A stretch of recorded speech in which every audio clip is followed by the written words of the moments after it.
Have you ever felt like you're not being heard or your words aren't having an impact? Well, if that's the case, you've come to the right place, because I'm going to summarize this book about the art of communication called Talk Less, Say More: 3 Habits to Influence Others and Make Things Happen by Connie Dieken. Now, the key message is connect, convey, and convince. Connect. When you're communicating with other people, you really need to get communicating with the heart. And this means understanding the other person that you're communicating with. Understand them as an individual. It's not just about what you say, it's how you say it. So you want to focus on the other person. And this also means understanding their preferred method of communication. So for example, if somebody is super analytical, give them the data, the hard facts that they want. But equally, if somebody's a bit of a drama queen, that sounded more like a cat. But anyway, that's fine. Communicate more with emotion. It's about adapting the style, and then you can address people's needs head on. So the key is really to meet people where they are, not where you are. Convey. It's your responsibility when communicating to give it in a way the other person understands, not the other way around.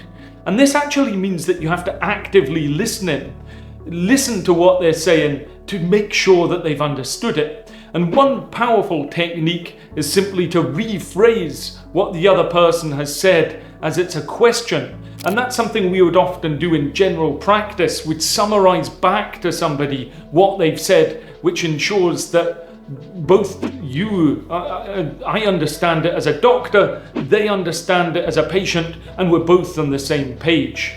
Now, when someone repeats something, do take note, because it's often what they actually find important. So when they're repeating it, do take note. And also, if you want to subscribe below, please do. I may say that later. The fact is, we want to be present. Don't race ahead in your mind. So if somebody's asking a negative question as well, don't take it personally. Instead, be open. It could just be a sign that they trust you enough to voice their concern, so it could be a good thing. Now, we all deal with difficult people, but there's an interesting strategy about giving them choices. This actually allows them to calm down because they may feel like they're in control.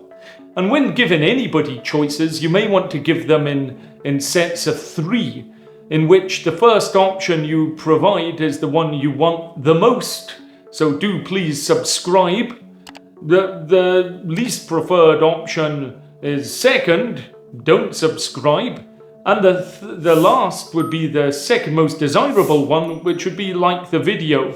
But please share it, But the point is, you can influence people by giving them decisions and also empower them. And if you can summarize something, that'll really help them because they will understand they're communicating with you and you understand the issue. There's this law of inverse proportions, and that's when communicating, the more inflammatory the question, paradoxically, the calmer you have to actually deliver an answer. Now, anxious people are sometimes waiting, expecting to hear something, and they're more focusing on what they expect to hear rather than what was actually said. So they're people at times who it's worth asking to repeat back to check that they've understood what has been said. And once again, receiving criticism, feel free to troll below, but we have to consider the intent behind it. We may want to ask for clarifications, but also learn from it and thank them. And it shows a maturity and a willingness to learn. Communication is key, and it's key that it's delivered with candour. And that's being honest, clear, but also kind. We don't want to sugarcoat facts, but equally we don't want to just demoralize the other person.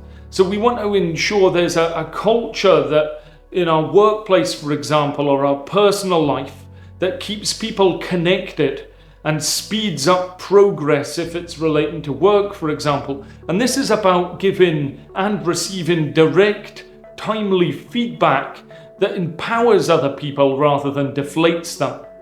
Now, convincing. This is perhaps the most crucial habit. You want to influence others? Sound decisive. And the language of leadership, if you can use it that is decisive, and if you can speak with confidence, people will be more likely to follow what you say.